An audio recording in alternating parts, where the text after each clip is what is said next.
The clerk will report the bill. House File number 238, number 4 on the calendar for the day, an act relating to children, modifying provisions on child care, the second engrossment. I recognize the author of the bill, the member from Ramsey, Representative Pinto, to explain House File 238.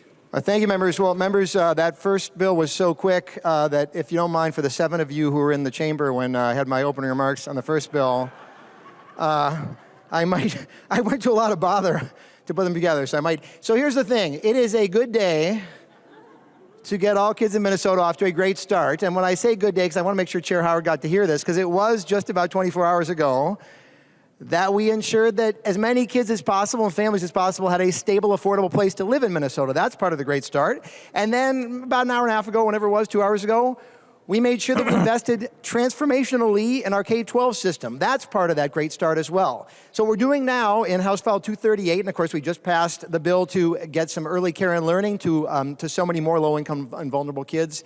Now we're filling in the rest of those pieces, right? When a family does not have a stable or affordable place to live, what happens to them? How are we supporting people experiencing homelessness? Well, the answer's in the Pathway Home Act in this bill. Thank you to my Vice Chair, Representative Keeler, to Chair Gomez for her work on that. When a family is experiencing food insecurity, we want to make sure that kids have something to eat, right? Well, there's a lot that is in our bill in House File 238 to address that. We're going to hear a little bit more about that from Vice Chair Keeler. When a kid is having issues regarding safety, maybe there's some abuse or neglect, we want to make sure that we're addressing those concerns, that we have that child to be able to be with their kin, with their family, if at all possible. We've emphasized that in this bill.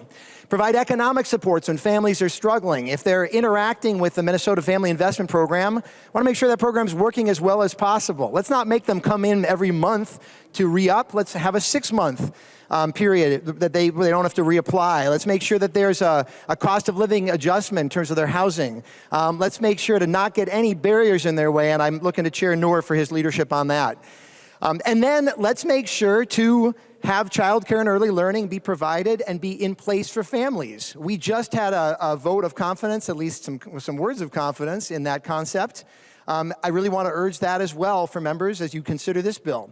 We increased CCAP rates to the 75th percentile, the federal standard. We had a discussion about that, House File 13, I think in mid-February now. That's in the bill. We're increasing access to the Child Care Assistance Program. We're making sure that we're providing supports to our hardworking child care providers in all kinds of ways, all sorts of supports for them as they do the critical, important work. And one of the ways that we do that is by continuing the monthly payments that have been going out. Great Start compensation supports. These are the lowest paid workers with a high school diploma, the lowest paid. And we just heard all the importance about early learning. I heard all kinds of comments about that. These are the people who do that work.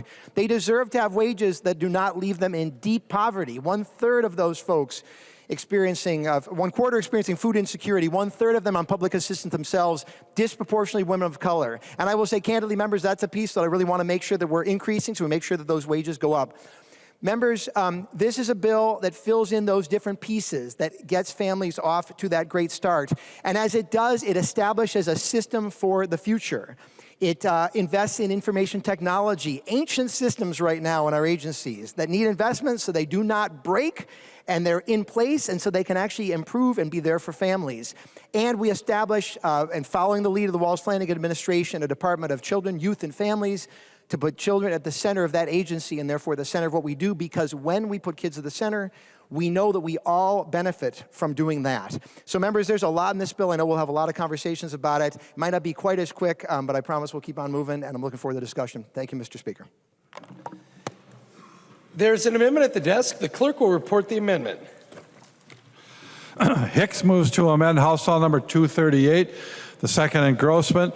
The amendment is coded A14. I recognize the author of the amendment, the member from Olmsted, Representative Hicks, to explain the A14 amendment. Thank you, Speaker. This is a very simple amendment. It is simply a survey so we can identify how many Minnesota children are being sent out of state in out-of-state placements and how much money it's costing Minnesotans. I hope that this is a friendly amendment and bipartisan support. Discussion to the A14 amendment. Representative Daniels. Thank you, Mr. Speaker. Thank you, Representative Hicks. I, too, think this is a good amendment.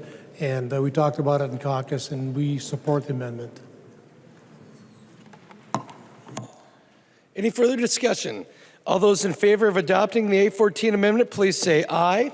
Aye. Those opposed, please say no. The motion prevails and the A14 amendment is adopted. There's an amendment at the desk. The clerk will report the amendment. Zalesnikar moves to amend House File Number 238, the second engrossment as amended. The amendment is coded A9. I recognize the author of the amendment, the member from St. Louis, Representative Zalesnikar, to explain the A9 amendment. Thank you, Mr. Speaker and members. The A9 amendment, I hope, will be a friendly amendment that the members will consider. This is an amendment regarding the 148th that is in St. Louis County. And I'm offering this amendment for the body to consider because the 148th, you might not realize this, but the 148th in St. Louis County in Duluth that was available from Minneapolis, St. Paul in some of the worst times has helped with floods across the state, but they have people aged 18 to 25 that are serving our country, that are filling sandbags, that are helping out for safety and security and many other things that serve at the governor's request and for the state. You might also not know that many of these people make around $1,600, $1,500 a month between 18 and 25. So I ask myself, when I saw in Children and Families the possibility that St. Louis County was going to have an amendment, and the amendment of helping with food and things wasn't my issue. My issue was the definition of youth at 18 to 24, because I've been considered an adult from 18 to 24, and I think in history, our society has been considered adults from 18 to 24.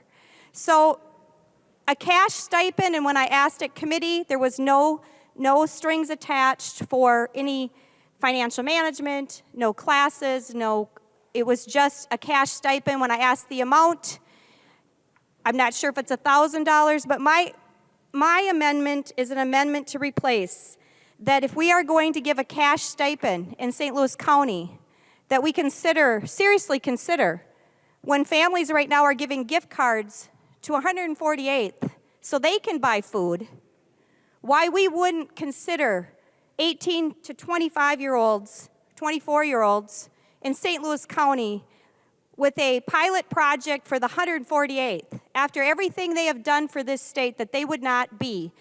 We are doing homeless shelters, we're doing many things to help people, and I'm all for that. A lot of those things are great things. But there is a disproportionate, not going to the people who are actually, they are working, and they also have food insecurities, and they're also making very low wages, and they're also serving our state. So I ask you to consider this because we're talking about adults, 18 to 24. And so I urge this body to consider a cash pilot project for the 148th in St. Louis County. Thank you. I'd like a roll call. Representative Zalesnikar is requested a roll call vote. Seeing 15 hands, so there will be a roll call. Discussion. I recognize the member from Clay, Representative Keeler. Thank you, Mr. Speaker, and thank you, Representative Zalesnikar. I love the military. I like that you had that in the amendment because it gives me the opportunity to talk about the fact that I come from 7 generations of Ikichita, or military. The people in my family were serving to defend this land before this land gave my family the opportunity to be identified as a citizen. So I appreciate that you're bringing this forward. And I want to thank everybody in this chamber and who's watching, who has served in any of our branches, their families that have supported them in that. I want to remind the members here that a couple months ago, I don't even remember, weeks ago, something, it all blurs together. We passed $5 million off of this floor in emergency food shelters, or emergency food shelf funding that went across the state, including Duluth. So I believe we did that. And I believe that we passed an amazing bill off this floor to support veterans, and we did that bipartisanly. We have other components in this bill that address food insecurities across the state, and we'll continue to put money into those areas. And so I believe that we're doing a significant amount for our veterans and food insecurities border to border. I want to talk about what we are doing, though, with this cash stipend. I agree with you. It's a pilot program. We're going to test it out. We have to be creative in the ways that we look at addressing homelessness, especially in greater Minnesota. And this was an amazing bill. We pared it down. We made it a pilot program because, I'll be really honest, we all have some concerns about it. And that's why we did a 2-year pilot program that will be reported back with a smaller dollar amount so we can see how it works, give a report back, and do more discussion at that point. Thank you. Thank you for bringing this forward. Thank you for giving us the opportunity to talk about it. And thank you to all of the service members who have served this great land. I would encourage us all to vote no. Representative Selesnikar. Thank you, Mr. Speaker, and thank you, Representative Keeler. I guess when I look at this, it's $1 million. And $1 million is a lot of money for each year in this biennium. As a pilot project, we have every single employer calling saying, we want to employ anybody in St. Louis County that wants to work. You can't drive through St. Louis County without seeing a help wanted sign. They are eager to help in any way, whether it's transportation, anything, to try to get people, whether it's at fast food, working in assisted living. We're training everybody. They're offering free training, gas stations. So I urge members to really think about what we're saying. We are going to give homeless youth 18 to 24 up to $1,000 a month, do a pilot project for 2 years versus the 148th, who's making minimum in a salary to serve all of us in this chamber during floods, during emergencies.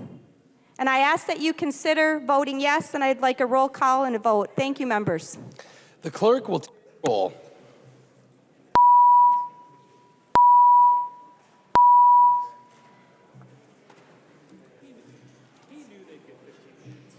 They had already done it.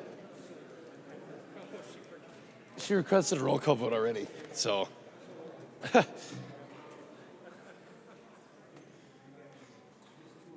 Yeah. The clerk will close the roll.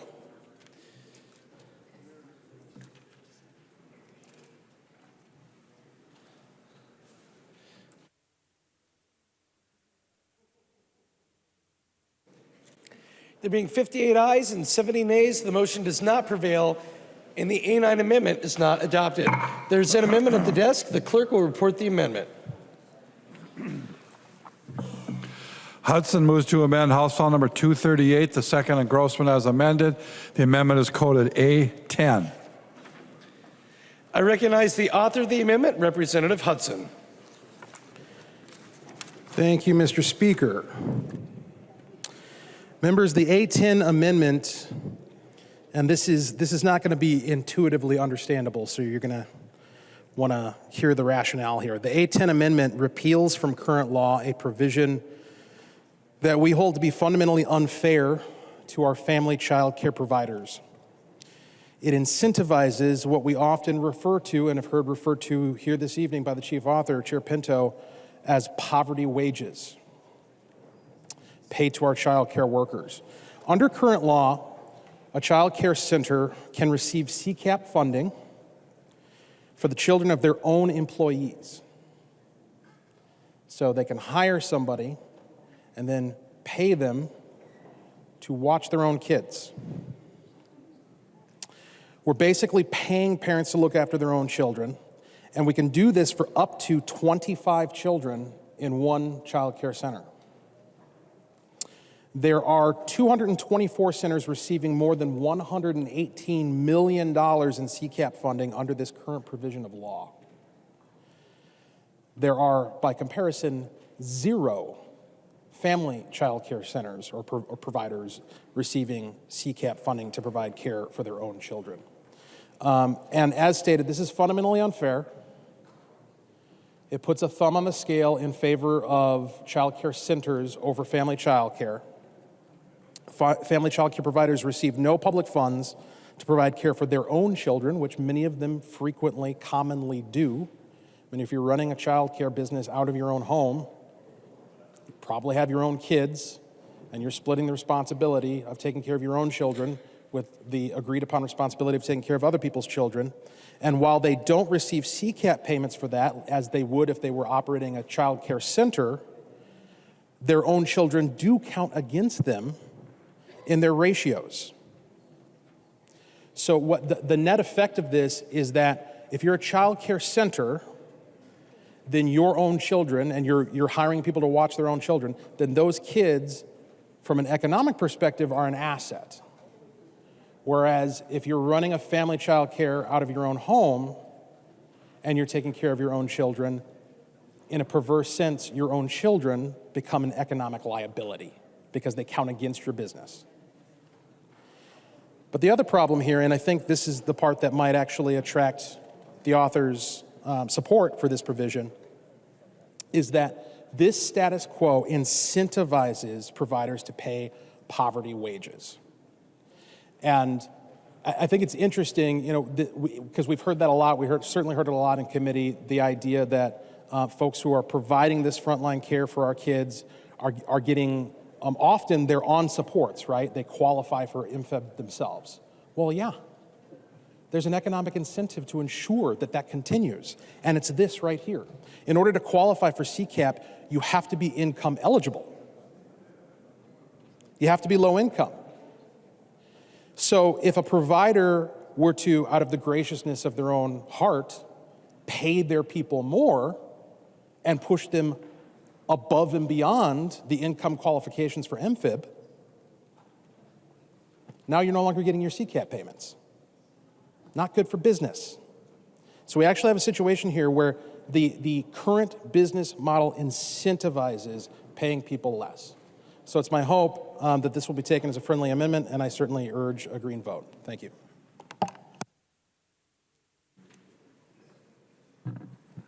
Discussion to the amendment. I recognize Representative Pinto. Thank you, Mr. Speaker. Representative Hudson, the reason the wages are so low is because the economics do not work.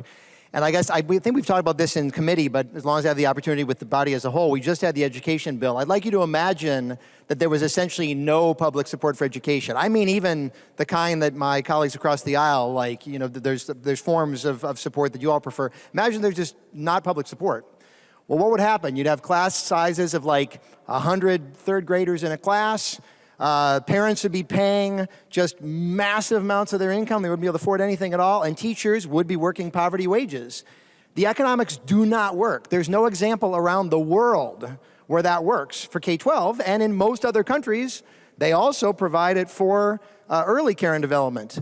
We don't do that in our country. The economics do not work. And it's gonna stay in poverty wages until we recognize that this is in fact a public good that needs public support, like learning for older kids. That's just how that works. So, Representative Hudson, if you've got somebody working in why would somebody go to work in a child care center just based on the economics? The wages are going to be low if the people who run that center try to raise the costs, try to raise prices, family child care as well. The parents are already paying 20, 30, 40% of their income for child care, which does not include rent. We heard that from Chair Howard yesterday, et cetera. So this is something that is a way that somebody can actually do that work, is that as they're providing the care and learning to relieve our worker shortage, because we know we need child care so that folks can be out working, this is something that they can do. Now, I have to tell you, this is such a complicated area. I think I've probably studied this more than anybody else in this body, and I was pretty uncertain. I had to ask House Research today about the difference between family child care centers when it comes to this issue. I don't think there's ever been a bill from anybody to provide for family child care that they be able to have advantage of this. This makes a lot of sense to me. As I said, I just was not aware of this. It's interesting that when we notice a discrepancy like this, our automatic thought is, oh, let's make sure to take low-income people and to make them be even worse off, like this proposal, rather than saying, oh, how about if we lift up our family child care providers and make sure that they get the same opportunities? So Representative Hudson, you introduced that bill. Let's have a hearing on it. I'm very intrigued by it. As I say, I just figured it out in the last couple hours as I was looking at your amendment. In the meantime, though, boy, let's not make it even harder for those doing this critical work. Vote no.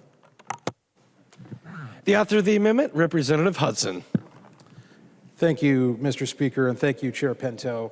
I appreciate the recognition of the value of family child care providers, and I'm certainly intrigued by the offer to work on providing more support for them in many ways, including potentially that. I think the reason why we would want to remove this, though, is that, we're talking about a situation that currently is deeply unfair. And this is one of many ways in which we're putting our thumb on the scale on behalf of or in benefit to child care centers at the expense of family child care providers. And again, speaking to the debate we had earlier on the last bill on one of my amendments, it just feels as though the majority's conscious or unconscious tendency is to try to surround kids by this unionized workforce environment as opposed to providing opportunities and facilitating opportunities for families to take care of their own. And so I would encourage a yes vote on this, a green vote on this. I'm going to ask for a roll call, Mr. Speaker. Seeing 15 hands, there will be a roll call vote. Representative Hudson. Thank you, and I'm going to ask people to vote green. Thank you. The clerk will take the roll on the A10 amendment.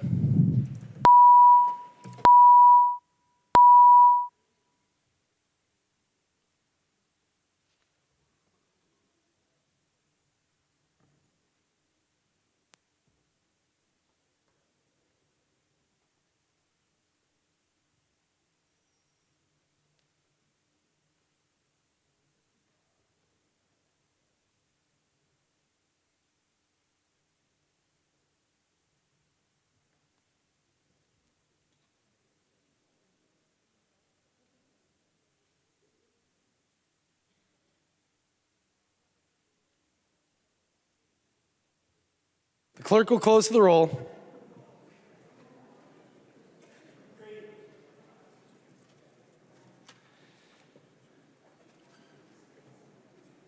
Representative Joy.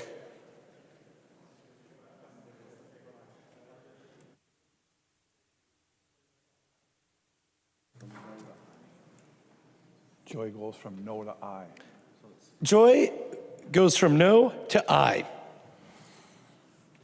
Joy is changing his vote. Joy goes from no to aye. So There being 59 ayes and 70 nays, the motion does not prevail and the A10 amendment is not adopted. There's an amendment at the desk. The clerk will report the amendment. Hudson moves to amend House Bill number 238. The second and Grossman as amended. The amendment is coded A12. I recognize the author of the amendment, the member from Wright, Representative Hudson, to explain the A12 amendment. Thank you, Mr. Speaker. Members, this amendment is very similar in design and intent as the amendment that I brought for the previous Children and Families Bill, and that is to strengthen our early learning scholarship program. So what the A12 would do is it would redirect $384 million for fiscal year 24 and 25 from the proposed increases for CCAP and the new Great Start Payments Scheme, which was previously known as, I believe it was sustainability payments or something along those lines, trying to get us through the pandemic. Now we're making them permanent. It would take the money from that and redirect it to a sizable increase in our investments for early learning scholarships. And again, the reason why we're leaning so heavily into these early learning scholarships is because of the recognized value expressed by Representative Coulter and recognized by Chair Pinto and the majority, that these are portable, flexible, parent-empowering programs that enable parents to exercise their discernment and use their values to determine the best child care for their child. This funding is going to support child care providers when those providers are chosen by parents with increased purchasing power. And I think that's a point to hover on a little bit, and we just had a conversation about the plight of child care workers. Sometimes in the market, the reason why you're not succeeding is because you're not providing quality. And one of the ways that we enhance quality, affect quality control, is by ensuring that consumers have choices, ensuring that they have options, that they can make meaningful decisions about the quality of the products and services that they're engaging with. And that's what early learning scholarships do, is they enable parents to choose how they're going to go about providing childcare for their kids. The other point about early learning scholarships is that this program, unlike CCAP, is not shrouded in the fog of fraud that has haunted CCAP in recent years, along with other DHS-funded programs. So members, I would ask you to vote green, and I will ask for a roll call vote, Mr. Speaker. Representative Hudson requests a roll call vote. Seeing 15 hands, there will be a roll call vote. Discussion to the amendment. I recognize the member from Ramsey, Representative Pinto. Thank you, Mr. Speaker. So, Representative Hudson, I hope this doesn't reduce your love for early learning scholarships, but if we're going to name a program that provides portable, parent-directed, flexible early care and learning support, one of the names for that program is the Child Care Assistance Program, CCAP. Okay? You bring it to a you go to a child care provider, you are eligible for the program, and there's money that pays for the early care and learning for your child. Okay? Again, please don't dislike scholarships because of this. In some ways, it's more flexible than scholarships in that it is more commonly available sometimes if you've got somebody working at night for a parent, that kind of thing. Now, the emphasis is a little bit different. It's emphasis work support. The fact is, if you're a child care provider, you're going to be receiving funding from these multiple ways. So CCAP plays a critical role. And may I say, the areas of the state where it plays a more important role are in greater Minnesota. It's in our rural communities and our smaller towns that CCAP plays a critical role. And ask your employers, ask the people in your districts about the importance of CCAP. They will tell you it plays a critical role. What we are doing in this bill is we're just getting the rates up to where the federal government, which has been providing some of the funding for it, has been saying that it should be all the way along. By gutting those Great Start compensation support payments, what you're doing is having it be that there will not be the people even provide that work in the first place. Again, this market does not work. It just doesn't. The economics do not work, and I know you've got an interest in economics, Representative Hudson. Let's kind of dive in and look at the book sometime. Just doesn't make any sense. So if you remove the compensation support payments, you remove the CCAP, you remove all that, great to stick the money in scholarships, but the problem is then you've caused some real issues in the rest of the sector. So we're trying to deal with the problem from multiple angles. That's what this does. Members, I'd ask you respectfully to vote no. Thank you. Representative Hudson. Thank you, Mr. Speaker. Thank you, Chair Pinto. And you're right. I don't want to burden the rest of the body with the economic deep dive that you and I could tend to get into. But suffice it to say, we know, you talk about market failures, we know that we've had a pretty significant failure of a kind of market in the implementation of CCAP. And we're going to get into more detail on that on third reading regarding the extent to which this program has been plagued by fraud. But that's something that we have not encountered with early learning scholarships. So I would ask the body to vote green on this. We need to lean into early learning scholarships, empower parents, have less barriers, less steps between the end user, the end consumer, and the service provider who they're engaging with. Thank you. The clerk will take the roll.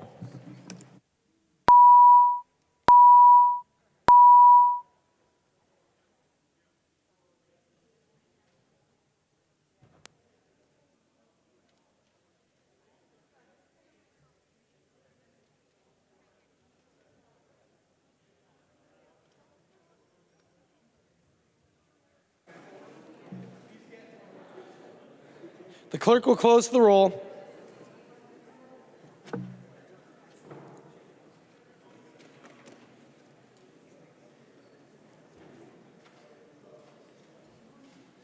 There being 60 ayes and 70 nays, the motion does not prevail, and the A12 amendment is not adopted.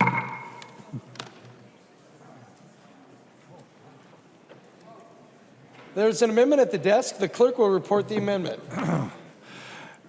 Daniels moves to amend House File Number 238, the second engrossment as amended. The amendment is coded A13. I recognize the author of the amendment, the member from Rice, Representative Daniels, to explain the A13 amendment. Thank you, Mr. Speaker. It's been a long week already. The hour's getting late, so I'm going to keep this extremely short and to the point. The A13 amendment includes provisions within this bill to attempt to address the ongoing unresolved concerns with massive fraud. Thank you, Mr. Speaker. Massive fraud that plagued the CCAP program and other programs, including the Feeding Our Future. This amendment also includes several provisions in the bill related to child protection. Two areas that are most important in this amendment is to put all the provisions. There are provisions in here for guardrails, and they're scattered through different sections in the bill. And what this amendment will do is put them all into one section so that when the paperwork goes to the conference committee, that paper won't be shuffled and lost and we lose some of those safeguards.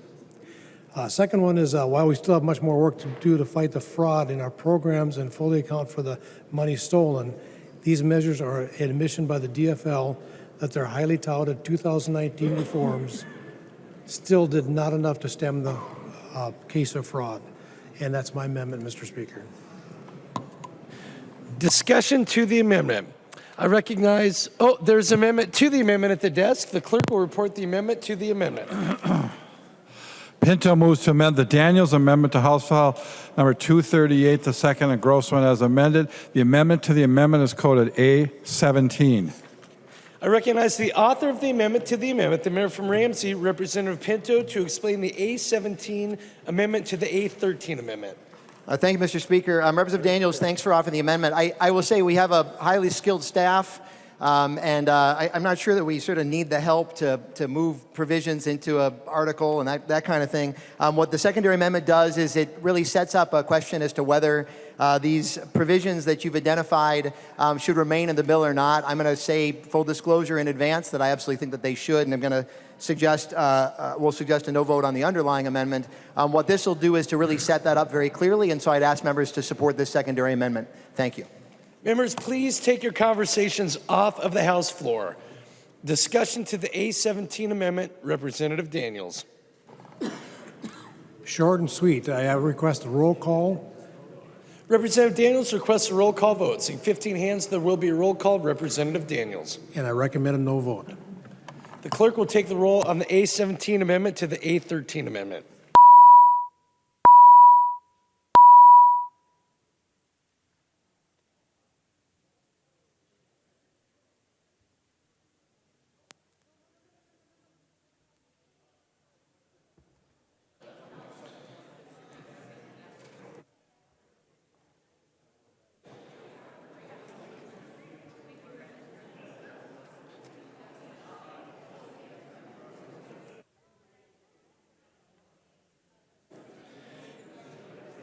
The clerk will close the roll. Mr. Speaker. Anderson votes aye. Nay, I'm sorry. It's not. Yeah. Anderson Nay. votes aye. No, nay. Representative Anderson, how would you like to vote on this amendment? Maybe I should leave again. Nay. Thank you. Anderson votes. Anderson P.E. votes no. Okay. So, 70 to 59, right? 71 to 59, because she wasn't voting before. Yep. 71, 59. okay. There being 71 ayes and 59 nays, the motion prevails and the A17 amendment is adopted. Members, we are now on discussion of the underlying A13 amendment as amended. Representative Daniels. Well, continuing with my short, sweet presentation, I will pull the amendment and we'll just go on to third reading. Thank you. Representative Daniels has pulled the A13 amendment.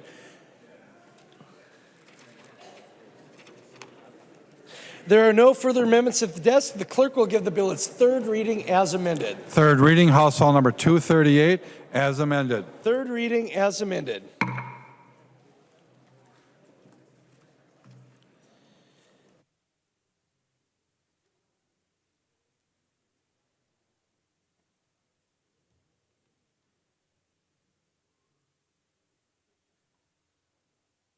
Members, we are now on discussion of House File 238 as amended.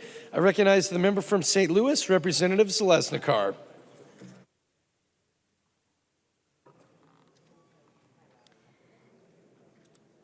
Mr. Speaker, members, I rise today, and first I want to thank Chair Pinto and Representative Keeler. It truly was an honor to serve on Children and Families, and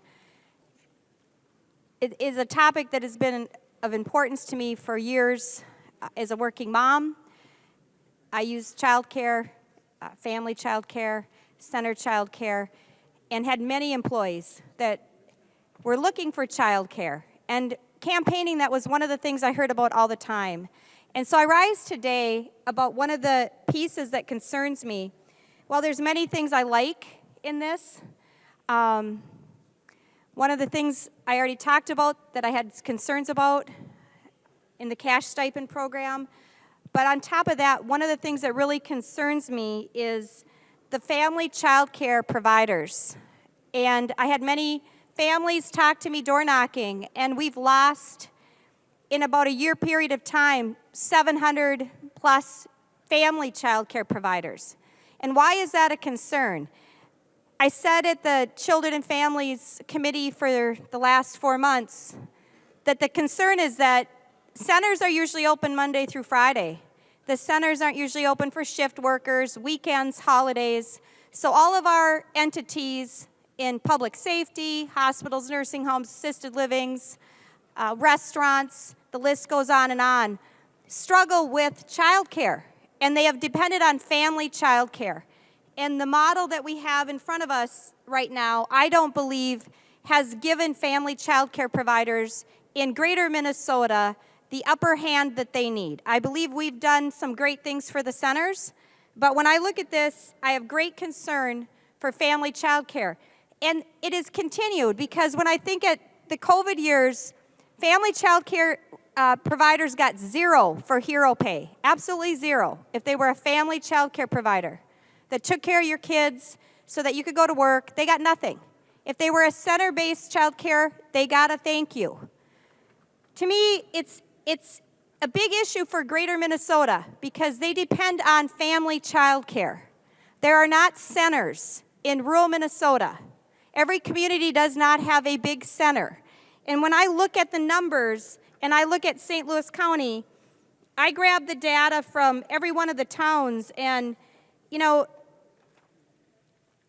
there are hardly any family child care centers. Hermantown has 10,211 for their population, and I think they have 5 registered family child care providers. Proctor has 5. Proctor has 3,000 citizens. Two Harbors has 3,600 citizens, and Two Harbors has, about the same for family child care. There just simply isn't. Two Harbors has, I think 9 child care for family. And family child care centers can take 1 infant, 2 infants. They have all these rules of 10 is the max. If I want to be an entrepreneur and stay home and I have 1 child, it counts in the count. It's a disadvantage to our families, and they are reaching out. And so I have shared my thoughts with Chair Pinto and said I am 100% committed to work on getting this family child care definitions solved when we come back, if it's not this year, next year. But this family child care is hurting Minnesota. We've had no net loss in the centers. So to me, when I got in the committee, it was a big flag that we are not serving Minnesota for families. They're being left behind in this bill. And they're not going to get child care. And then I sat on the workforce committee, and we need employees. Well, we have many people that don't work Monday through Friday or remote, and they work weekends and holidays, and they don't have family that live in the community they live in or able to watch their children. So they're not able to be in the workforce. And if they want to stay home and do a business, these are women, men that want to do a business. They're BIPOC. It's in every single community I talk to. People want to start their own child care, but they can't. And so there are 0 providers in some of these towns. We have 1 provider in Orr. We have 1 provider in Hoyt Lakes. Representative Liz Legard, he probably hears this too. 1 provider for family child care in Aurora. 1 in Mountain Iron. We have 5 in Virginia. 1 in Buell. Hibbing has 10 family child care providers. I mean, we are lacking child care providers for families. And most of these places do not have center-based child care as even a remote option. For those that live in the 7-county metro area, there are centers everywhere. I drive by them all the time. That is not greater Minnesota. So for that reason, I can't support this bill because it's very tilted, and it's hurting greater Minnesota, and it's hurting the families that want to start childcare, want to be an entrepreneur, want to stay home with their kids, and they have no access. So members, I hope you will consider the words I'm saying and how this is disproportionate against family childcare providers in the state of Minnesota. Thank you, members. I'm going to be voting no for those reasons. Thanks. The member from Crow Wing, Representative Davis.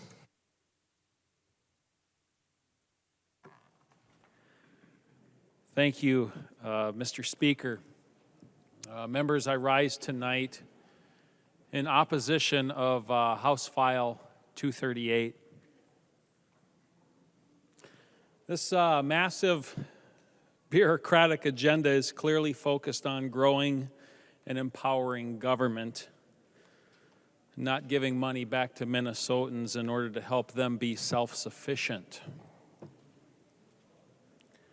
Our historic surplus should have been the impetus for tax cuts, not massively expanding government and charging the taxpayer for it, and that's exactly what's going to happen.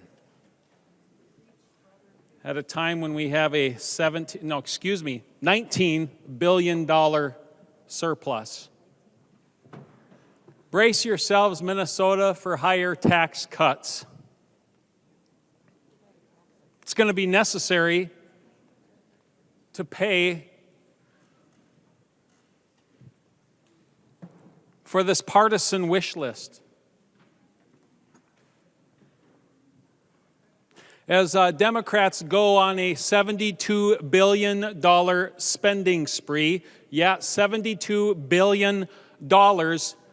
Gosh, that's getting close to $100 billion. And I'm not the greatest at math, but isn't that like 1/10 of $1 trillion? That's the trajectory of government right now in the state of Minnesota. And this bill is no exception.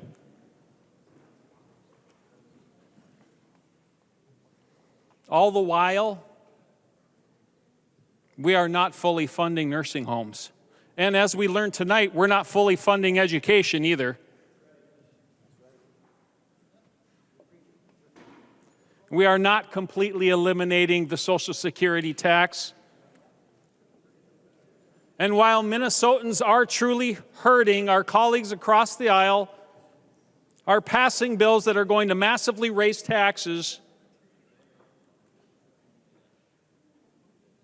Governor Walz is going to spend his days in a mansion that costs $17,000 a month. Point of order, Mr. Speaker. I knew that was coming. Representative Long, state your point of order. I'm glad he knew this was coming, but Mason's 114, the character of the executive is not in question, and also Mason's 101, debate must be confined to the question before the body, and the question before the body is not what Representative Davis was referring to. Members, please take your conversations off of the House floor. Representative Davis, please confine your remarks to the question before the body, which is House File 238. Representative Davis. Thank you, Mr. Speaker. I am. And Representative Long, I broke no such rule. Boy, I might get called out of order a lot tonight. I'll keep going. Because I don't think you like what I have to say. Minnesotans are looking for a responsible budget, and they're looking for meaningful tax relief. See, since I've got here, now I hope it's okay if I share my perception and not get ruled out of order, because that's what I'm going to be speaking to regarding this bill, my perception. There are two philosophies that I've perceived since I've gotten to St. Paul. One philosophy says, let's make government bigger. Government will take care of you. We've got to keep feeding the beast of government. And as government gets bigger and bigger, I tell you one thing big government doesn't like is downsizing. Ever. It just wants to keep getting bigger and bigger and bigger. And as we're seeing here tonight, a $72 billion spending spree moving towards $100 billion budget. Government is certainly doing just that. This idea that government will take care of you, this idea that I perceive as government will be your God. Government will be your savior. Folks, members, the job is already taken. I see this philosophy of government dependency and getting people on the government to take care of them and never getting off of it. And you know what it does? It hurts the hard-working Minnesotan who's trying to get ahead, and his government, their government, just keeps pounding them down with more and more taxes and more mandates and regulations. And then I see another philosophy down here. And I will confess right now, this philosophy is not winning out right now. But I'm hoping for that day to come. The day where we do downsize government, the day when we empower the person, the day that we empower we the people to be self-sufficient, not worrying about government taking all of our money for its own will. The government taking the money for wealth redistribution.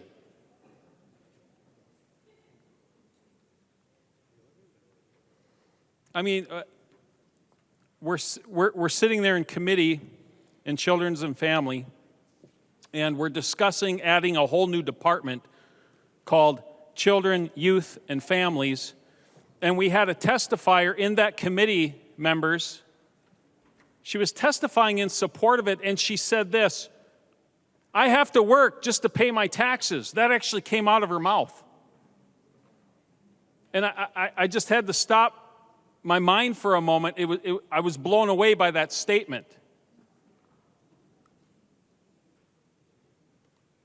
I wanted to say, do you not hear the words coming out of your mouth right now? I have to work just to pay my taxes. Folks, when we've arrived at that place as government, as Minnesota, we're in a bad place. We're in a bad place. And then on top of that, we're discussing adding this whole new department in committee, and at about 5 minutes to 10, remember, committee gets done at 10 o'clock. At about 5 minutes to 10, we get to have discussion on it, on adding a whole new department called Children, Youth, and Families, being discussed in the committee, Children and Families. I had a conversation with Representative Daniels after that committee meeting. I said, Brian, I feel like this is something we should have discussed back and forth, had robust debate for at least an entire session of the 93rd legislature.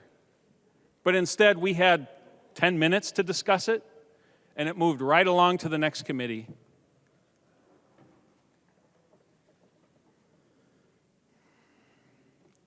Maybe you don't know this. It's gotten so bad that Minnesota government is the third largest employer in the state right now. That is a fact. third largest employer. And I believe the governor wants to add like 2,500 or 3,000 new jobs. I wonder where we would be then. I wonder if we would be the number one employer, government, the number one employer in the state of Minnesota. Folks, this is not the way it was meant to be. I have a vision for Minnesota, and I'm sure many of you in this chamber don't care. But if you would just entertain me for a moment. I have a vision for Minnesota where the government gets off the hard-working back, or gets off the back of a hard-working man or woman.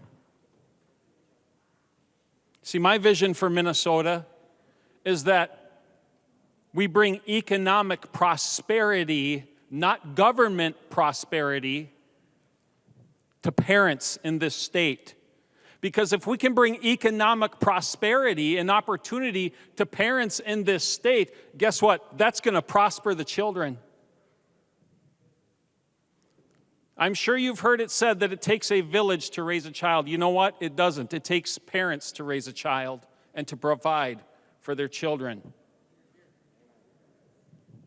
And that's who we should be prospering. That's what government should be protecting. But what I see is, right now, government protecting itself. That is a scary place to be. Government protecting and empowering and growing itself. If you study history, which I would encourage you to do, right, Representative Olson? Study history, because those who cannot remember the past are condemned to repeat it. It's a scary place to be when big government gets out of control. History will teach you that does not end well. I do have a vision for Minnesota, and it's to prosper parents. It's to prosper the individual and make them self-sufficient. That's what government should be protecting.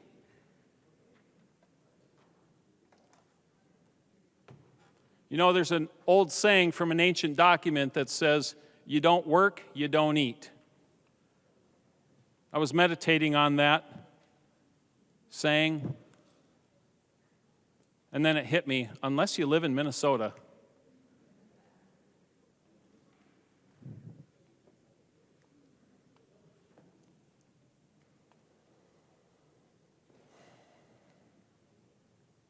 Let's reject government sufficiency, and let's embrace self-sufficiency tonight, folks. Voting no on this huge spending bill will help us do just that. See, the future I see for Minnesota is one of liberty and prosperity. Liberty and prosperity. Let's unleash Minnesota's potential. With that, I ask that you oppose House File 238. Thank you. I recognize the member from Olmsted, Representative Quam. Thank you, Mr. Speaker. And Chair Pinto, over the years, I've never been on your committee. However, I've had quite a few bills go through your committee and be adopted on child care. I think the majority of them, the agency departments supported. And the one thing that was sort of uniform was it improved the working of the agencies and counties with the in-home child care providers. It simplified some of the bureaucracy, and it added some common sense improvements. And so I've had probably about 12 years, more than 12 years of interaction with the child care providers, in-home licensed. And I've had a lot of discussions the last few years with the issue that every time it centers in-home child care providers, it seems as if it's biased towards the centers. I'll give you a couple examples. One is when during the pandemic and there were federal funds came in and money came, it was fairly balanced between the centers and the in-home, some of the supports when you scaled it. But when more federal dollars, 3-4 times the dollars were available, the money went up that was going to the centers, and the per unit reimbursement for the in-home child care providers went down. And I can give you a list of at least 100 people where that happened to them or more. And I found that confusing. We have so many rules that appear to recognize how to do things and improve things for the centers and are very biased towards the centers. There's an amendment came up that you had issues with, and your issue was, well, we should be doing something for the in-home providers instead of removing, $100 and some million that was going to the centers, but nothing to the in-home providers. And I understood what you're saying, but that was just another example of where we were taking care of things and biasing it towards the centers as opposed to the in-home.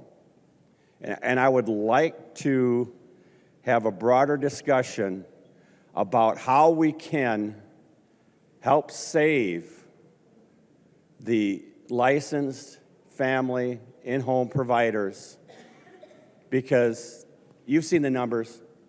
They're dropping pretty drastically. You've heard people bring up that in this town, that town, these locations, there just aren't the providers, and there aren't centers. And that's what I'm seeing, and that's why I've done so many bills to try and help. And we work together on quite a few of them. But I'm not seeing that this is doing a lot to help the licensed in-home child care providers. I'm hearing a lot of issues from there, and there's a great part of the state, a large part of the state, where we just don't have the option of the big centers. And flexibility to allow these in-home child care providers to still exist, to stay in business, I think is what's needed. And unfortunately, I'm not seeing that present in this bill. And for my constituents, that's key. That's important. So I look forward to future conversations with you, but I'm sorry I am not finding enough in this one. Thank you. The member from Anoka, Representative Scott. Thank you, Mr. Speaker. Representative Pinto, I appreciate some of the changes in the data provision that you've agreed to make on the standing up of this new agency. And I do still have concerns about audits going forward as this process is happening. As you know, data is going to be flowing back and forth, mostly forth, from the Department of Public Safety, the Department of Education, and HHS to stand up this new, basically, database that's going to be for the new agency. And I have great concerns because that's an awful lot of data from the time a child is very young and follows them through all of their years, really, and families as well. And so, Representative Pinto, could you share with me again your reasons for not agreeing to the legislative auditor doing some periodic audits? Representative Scott, are you asking Representative Pinto to yield to a question? If he would yield to a question, Mr. Chair, I'm sorry. Okay, he will yield. Representative Pinto.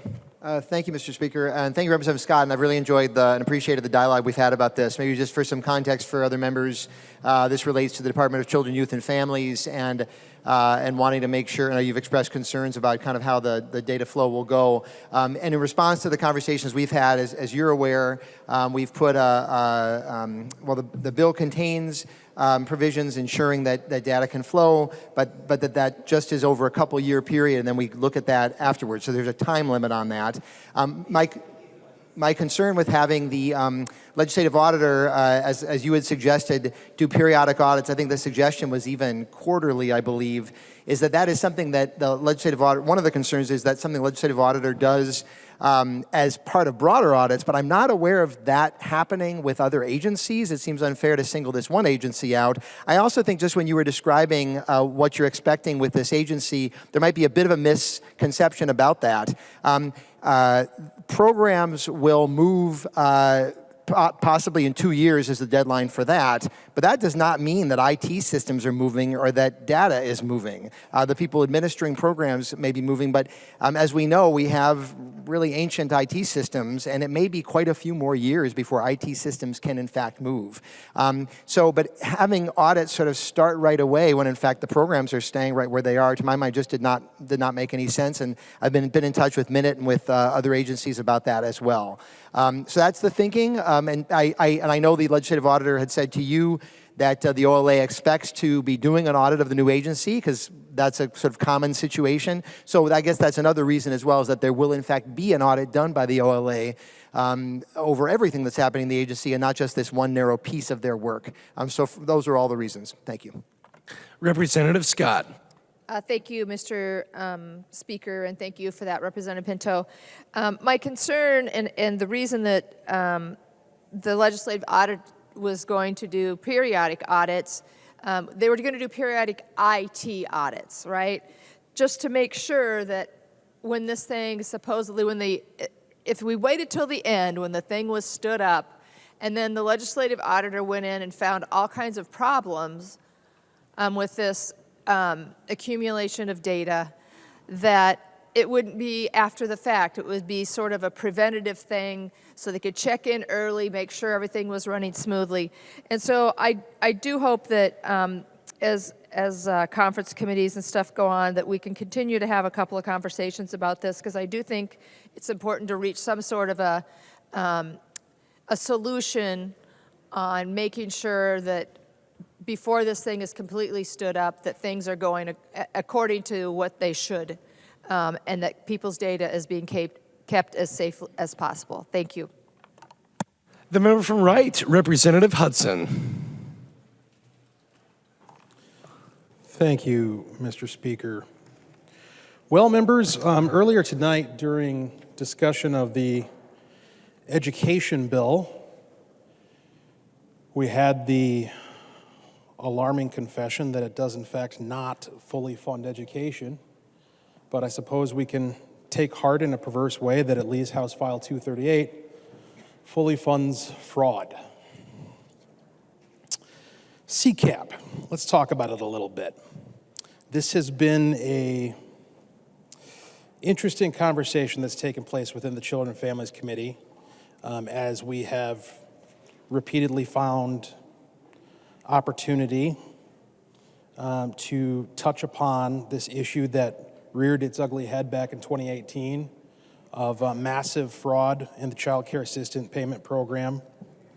And there's been a couple of interesting points of dispute. One of the points of dispute has been, how much was it? There's this $100 million number out there that is persistently disputed in terms of its accuracy. And I want to talk to that, but I also want to talk to, kind of tangential to that, what are we even talking about when we use the word fraud? Like, what do we mean? And I think that might go a long way towards explaining why there's this dispute over what that number properly ought to be. So in 2018, the Child Care Assistance Program, CCAP, was rocked with allegations of significant fraud involving a scheme using false billing. The fraud primarily involved child care centers essentially billing the state CCAP program for reimbursements for child care services that weren't actually provided. The allegations of fraud exceeded $100 million per year. There's the number, 100 million. Now, here's the point of contention, and what often gets cited when there's an argument or a debate over whether or not that number is accurate. In a 2019 special review, the Office of Legislative Auditor, OLA, reported that while they could not prove, and that's the point that's always focused on, they couldn't prove it. While they could not prove, the OLA, that the allegations of $100 million in fraud occurred at that rate, their report, the OLA report, did say that the CCAP fraud investigators within DHS, which is to say the people who actually did the investigating, testified under oath that they agreed with the level of fraud that was generally described, that it was extensive, and that it did in fact reach the number of $100 million. And I want to pause to consider the very important distinction between the Office of Legislative Auditor and the CCAP fraud investigators within DHS. An auditor, unsurprisingly, audits.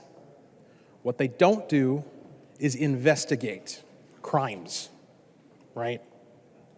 An investigator investigates. Pretty logical, right? So indeed, within the scope of what the OLA is designed to do, which is audit, to look at the books, they were not able to prove something that was outside of the scope of what they're designed to do. They're not investigators. But what they were able to do was report on the fact that the people who were tasked with investigating testified under oath that indeed we had $100 million worth of fraud, which, by the way, is closing in on about half the amount of money that was being spent at that point on CCAP. That's pretty alarming. Apparently not too alarming. In 2019 as well, the Investigator General, or the OIG, Special Review Fraud Investigators, took a broad view on fraud, and this is where we get to the question of definition of what are we talking about when we talk about fraud? What are we actually looking for? Well, the OIG Special Review took a broad view. Those investigators noted, and again, this is reported by the OLA, that our investigations have shown that mothers are not receiving legitimate employment experiences because they have no-show jobs that simply require them to spend a few hours a day at the child care center watching their own children. So this goes back to the amendment we discussed earlier when we were talking about removing this capacity for somebody to sign up for CCAP and then become employed at a child care center and then get paid to watch their own kid. Well, even that's an understatement of what was often going on in many cases. Again, and this is not speculation, these are the fraud investigators tasked to look into this, and they said that mothers are not receiving a legitimate employment experience, which is a fancy way of saying they're not actually working, they're not actually providing value to the child care center, they're just acting as a pass-through of state dollars so the child care center can benefit and they can benefit. This fraud was not isolated to 2018. In 2014, the Office of Inspector General annual report included the following nugget. The OIG is seriously concerned about a pattern of child care fraud, activities that involve deception and exploitation. That's something that's come up time and time again in various committees, exploitation. I think we care about that. The chief author of this bill has another bill to amend the Constitution in order to ban slavery in the state, presumably under the premise that it's rather exploitive. I would agree. I think that's why we all voted for that.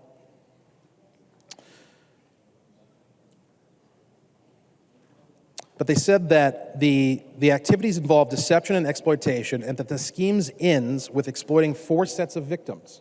So there are 4 sets of people who are exploited through these schemes. The children, of course, which is reprehensible. And just pause to consider what it says about someone's character that they're willing to utilize the concept of caring for children as the pretense for a scheme to defraud the state, defraud the taxpayer. Pretty vile. So the children are exploited. The parents, of course, are exploited. Those on the CCAP waiting lists are being exploited by this process. And last, and perhaps least, the taxpayer, who almost never gets any consideration in these discussions. The full extent of the Child Care Assistance Program fraud has never been fully itemized. This is fascinating to me. So one of the arguments that came up in committee in one or more of the times that we discussed this issue is the idea of, that was then, this is now, right? 2018, 2019, it's like almost a whole nother decade now. What are we complaining about? Things are better. We passed some laws and stuff. It's all good now. But the fact of the matter is that the distance between when this happened and today actually speaks to how inappropriate it is to be pouring more money into this program. Because here it is, 5 years later, and we still don't know the full extent of the fraud, and we probably never will. We probably never will. And the reason for that is because of how the state classifies activities as fraudulent. Such an itemization will never be calculated. Even the Inspector General conceded that this fog of uncertainty exists. On January 24th of this year, DHS noted, "We realize the lack of conclusive data regarding CCAP fraud during this period is and has been a source of concern." Well, I should say so. You don't know how much money, how many taxpayer dollars, the full extent to which the program was defrauded? You can't figure that out? Seems like a problem. And, just being okay with that and wanting to pour more money into it. And look, we provided you with a solution for this tonight, right? Lean into the early learning scholarships, a program that doesn't have these problems. And let's reflect upon why it doesn't have those problems. It's because of how it functions. It's because of how the money's distributed. See, CCAP, you sign up for it, and as Chair Pinto noted earlier, well, the money just starts flowing to the provider. Whereas with the early learning scholarships, the money is in full control of the parent, and the parent gets to decide who it's going to. And there's this just like with every service we engage with, every product we go to buy, there's this continual evaluation of whether or not we're getting the quality that we expect that determines whether or not we're going to continue the arrangement going forward. It's easier to do that with an early learning scholarship than it is with CCAP. So why take the risk? Why take the risk? Also, it's worth noting that there's a nexus between the other big fraud story of recent years, the Feeding Our Future scandal, and CCAP. Star Tribune, in an article from December 17, 2022, reported this nexus between those who were indicted in Feeding Our Future in their fraud scheme and licensed child care and adult care programs. Over the past 5 years, 11 child and adult daycare centers owned and operated by 14 individuals received $22 million of taxpayer funds. 6 of these centers continued to receive taxpayer funds in 2022. It's a systemic problem.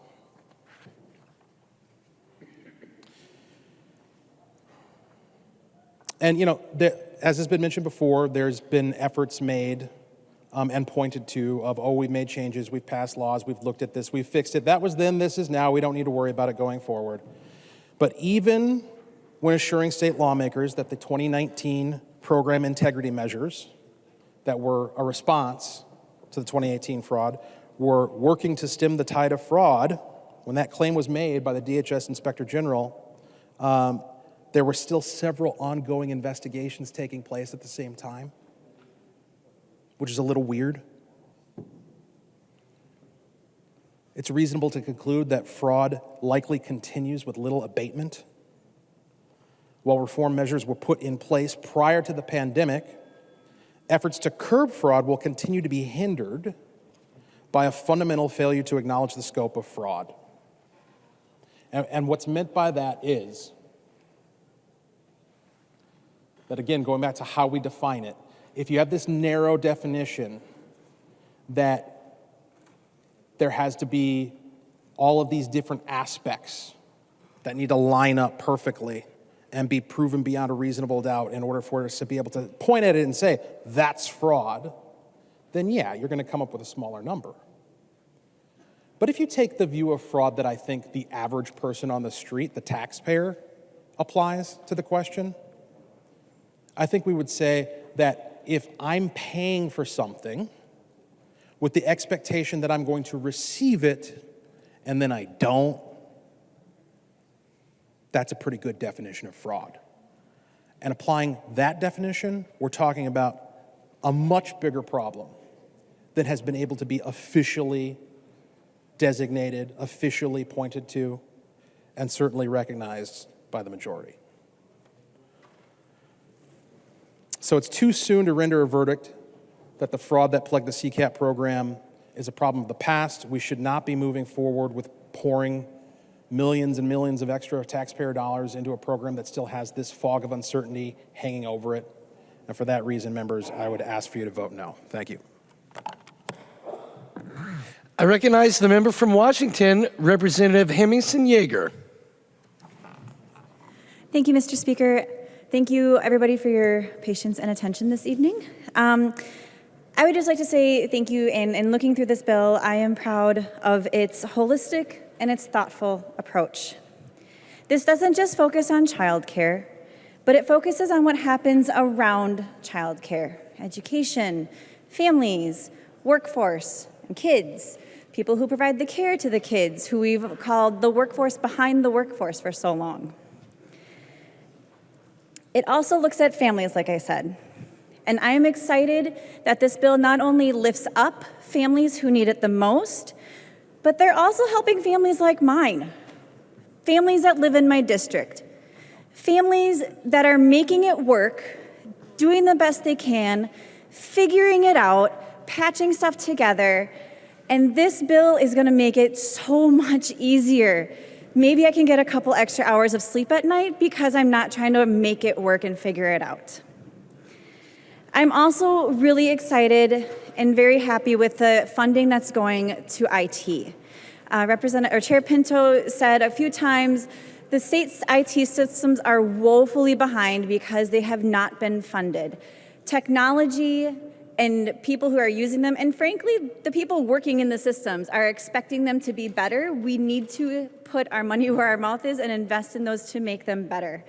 We heard from the department, we heard from providers, we heard from counties, we heard about all of these pain points, and this bill will show that investment in those who use the system, who are also parents looking for childcare so they can go to work and figure it all out and make it all work. Lastly, I'd just like to say thank you to Chair Pinto, to Vice Chair Keeler, and the rest of the committee for the creativity, the compassion, and all of the hard work in addressing this part of our society that is so intertwined with the rest of the pieces of our society. So I'm excited to vote yes, and I hope you will join me. Thank you. I recognize the member from Rice, Representative Daniels.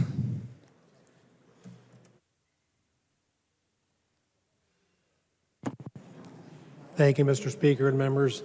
I'll make this short and sweet. I think that people like it. It's late at night, long week.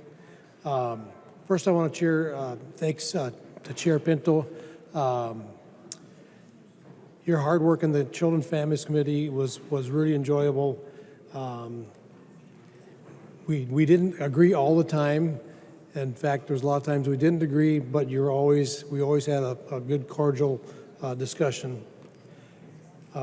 It saddened me to say that my colleagues have hit it out of the park, all the issues that are still going on in CCAP fraud and feeding our future tied to that, the unfairness to family child care providers. So I'm just going to mention 4 of the points and sit down. The concerns I still have about the bill is this bill continues to fully fund fraud. This bill continues to jeopardize our family child care providers. This bill creates a pipeline of poverty. This bill will grow government without any plan to reduce waste or increase efficiencies. So the House Republicans would prefer to invest more into early learning scholarships and to empower the parents to choose where they want to bring their children. We need to shut down the fraud so that the money goes to help the families that need it and not to feed the fraud. Last, we need family child care providers at the center of our child care solution. And so many of our members have spoken to those issues, so I'm not going to reiterate them. Thank you, Mr. Speaker. Thank you, Chair Pinto. And I urge a no vote on House File 238. Thank you. I recognize the member from Clay, Representative Keeler. Thank you, Mr. Speaker. When I came to the legislature, there were a couple things that I was extremely passionate about doing. They're not the fancy, glamorous things for sure. I want to go back to a question that Representative Harder asked us at the beginning of egg. She said, "Did you eat today?"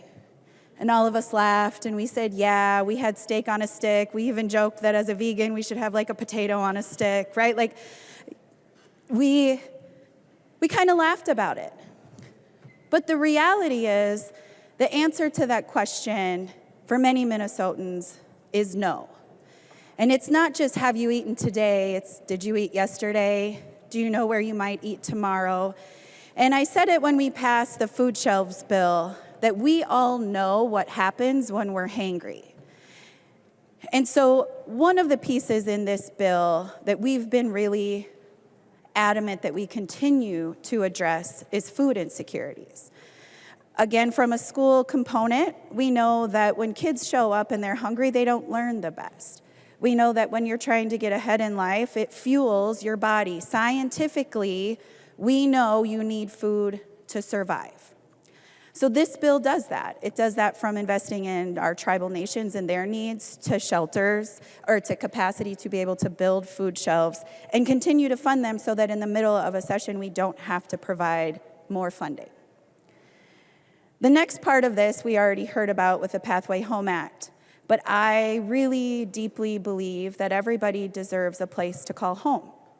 That doesn't have to be huge and fancy. My grandma used to say, we grew up in a really small town on the res, and she would say it just takes a little soap and water to have a nice home. But you have to have a roof and you have to have a door. You have to have something to know that you're safe.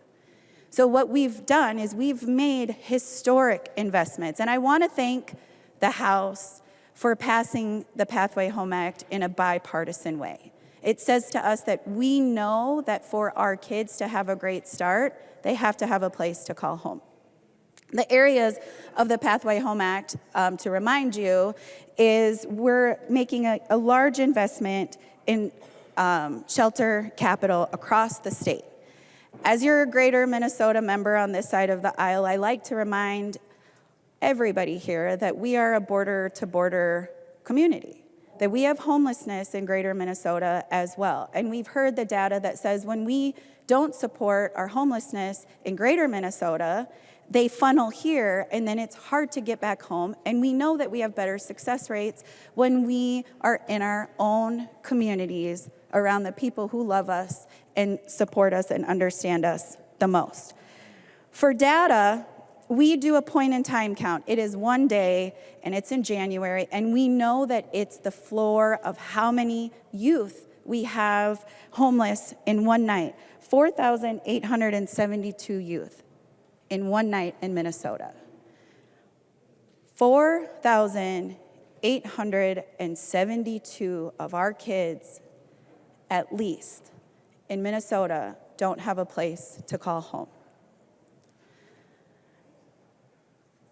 We talk a lot about return on investment and taxpayer dollars and what that means, and I pointed this out because we had Dr. Foldis came in and talked to us about the return on investment when we invest in homelessness.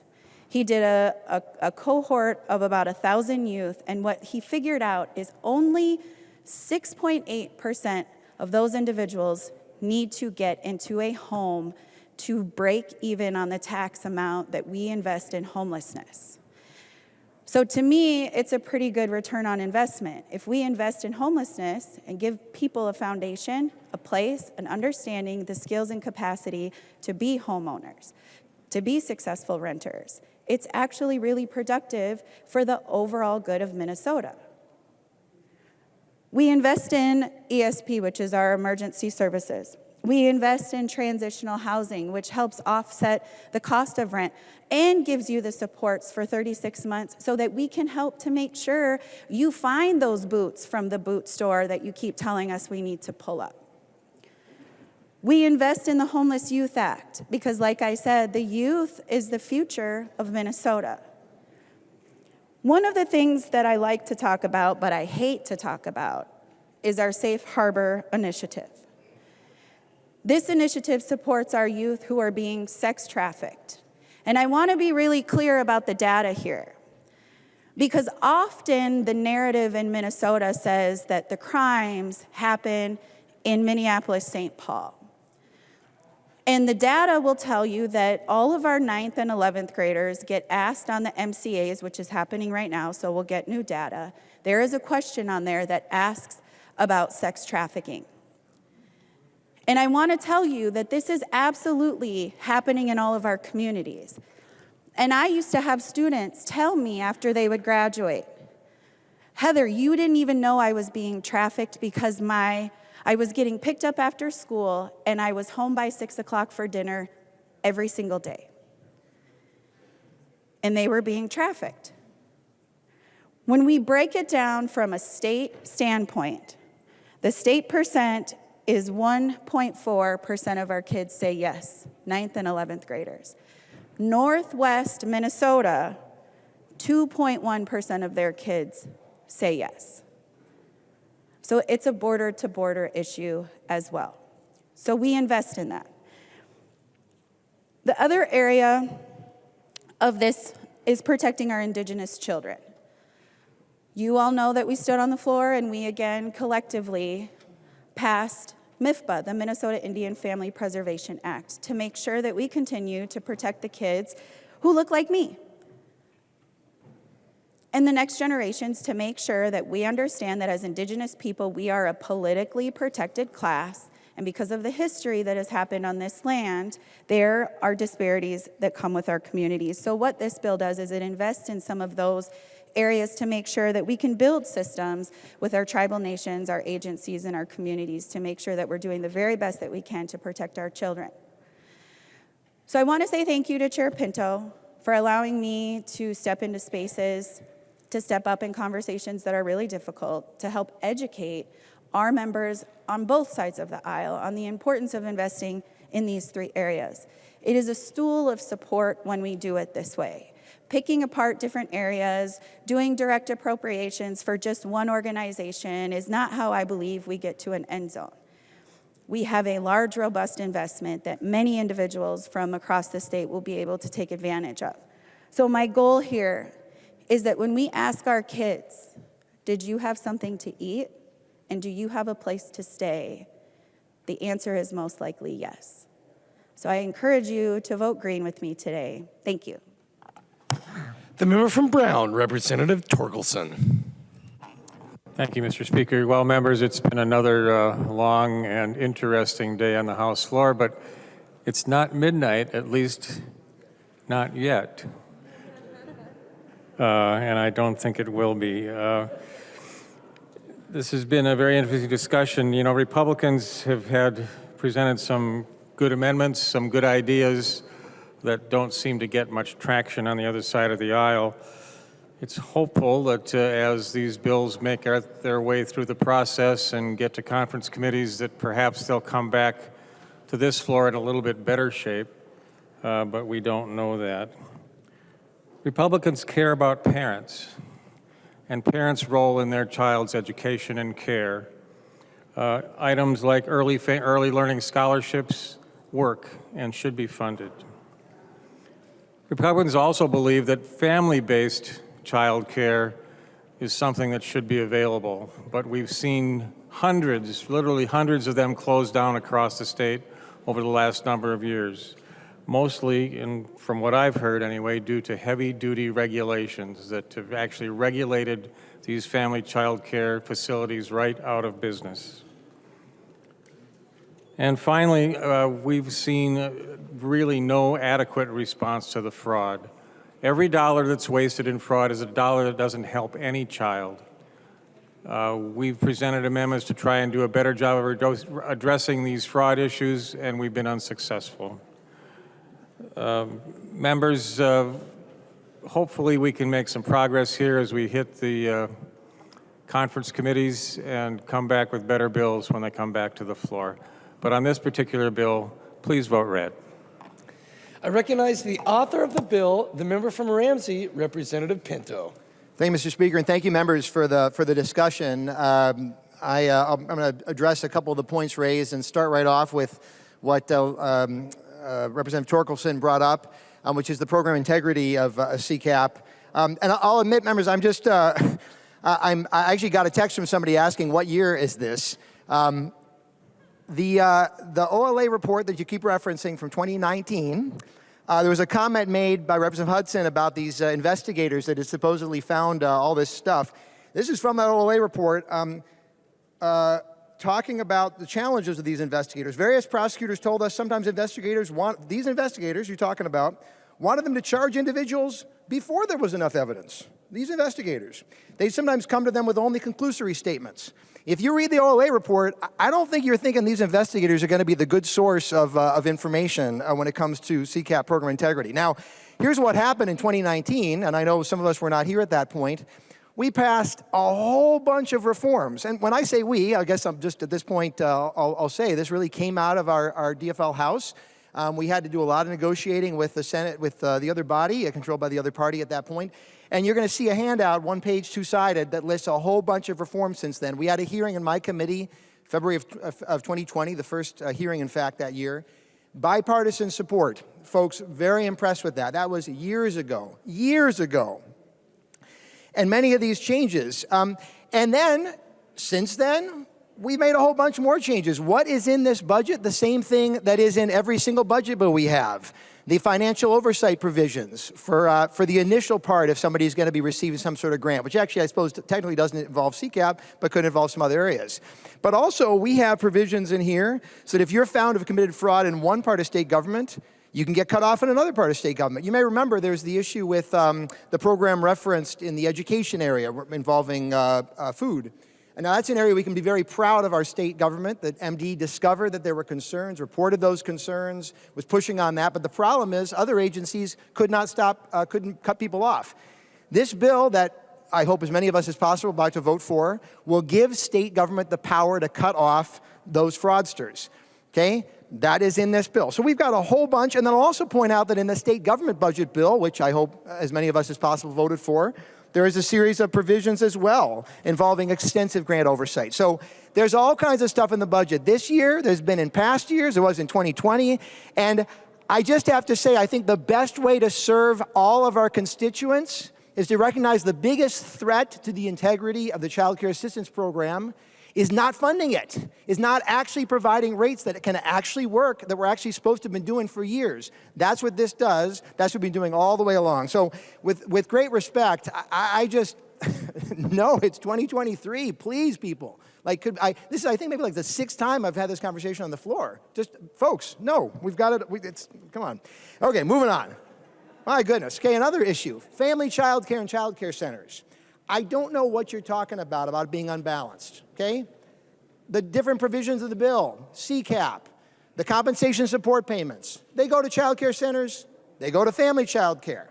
If you're a family child care, we've got continuous licensing renewal, we've got one-stop shopping and all sorts of things. There is right now regulatory reform going on for family child care. That's Rule 2 under DHS. There's all kinds of things. I have not been hearing proposals and hearing ideas to actually improve things, except I guess for just adjusting ratios to having a whole bunch more kids under the care of providers, which, sorry, is unsafe, and also parents don't want that anyway, so it's not going to help folks. So I guess with respect, I would love to hear at some point exactly what way this is unbalanced, because I am not seeing it. And moving on, the idea that this is disempowering parents somehow, that parents are the key, that is exactly the point. If you're trying to figure out you want to go to work to take care of your kid, I think there's a comment made that if you don't work, you don't eat. Here's the problem. You're going to be going to work. Who's going to be taking care of your kid? Remember, we don't have paid leave. You've got this baby. What's going to happen with this baby?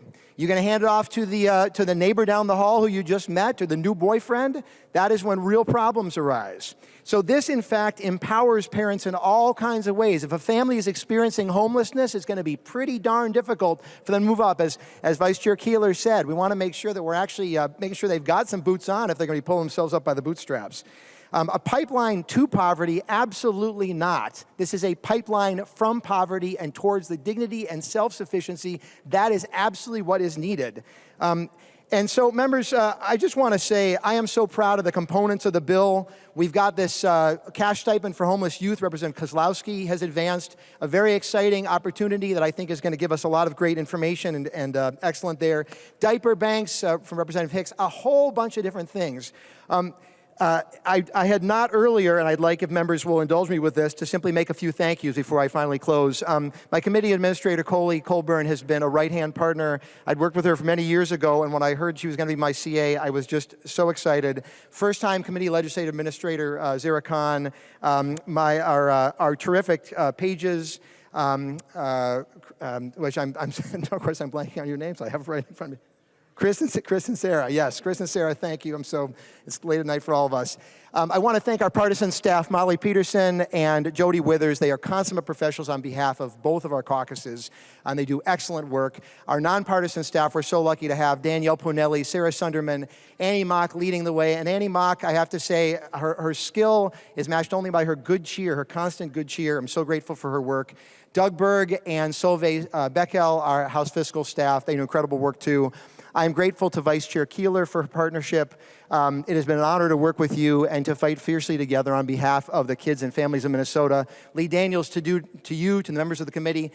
Members, I have figured out in the course of this work, Vice Chair Keeler and other members of the committee have been so helpful with this, that getting kids off to a great start is a holistic thing to do, right? It's multidimensional.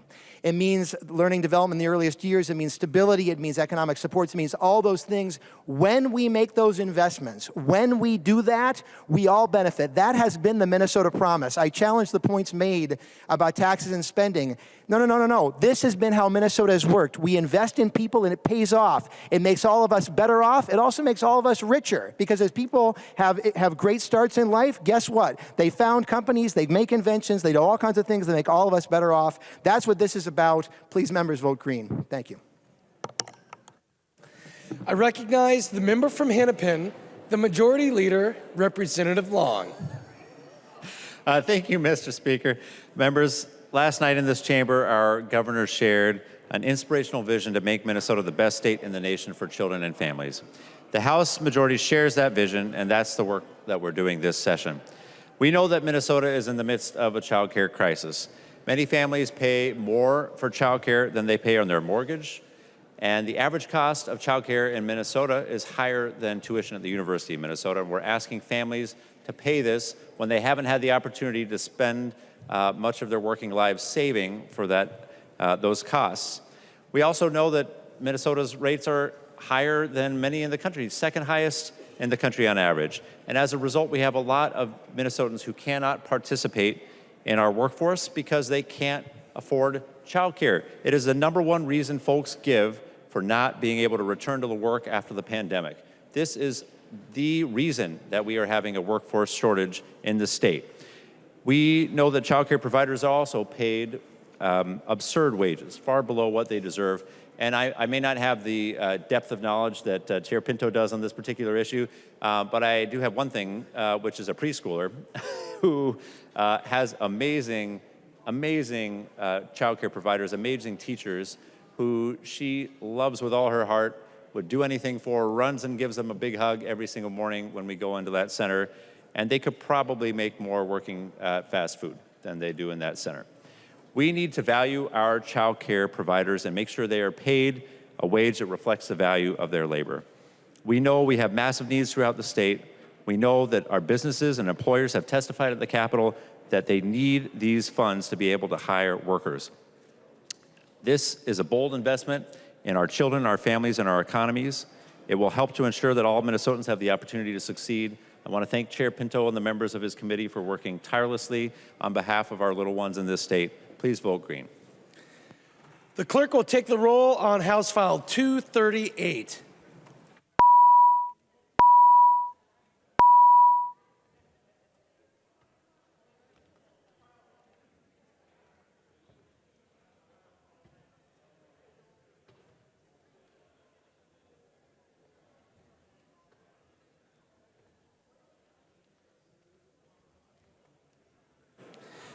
The clerk will close the roll.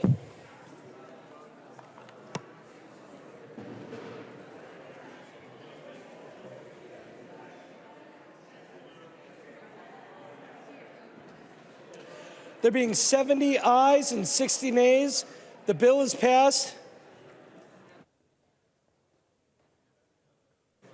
as amended and its title agreed to.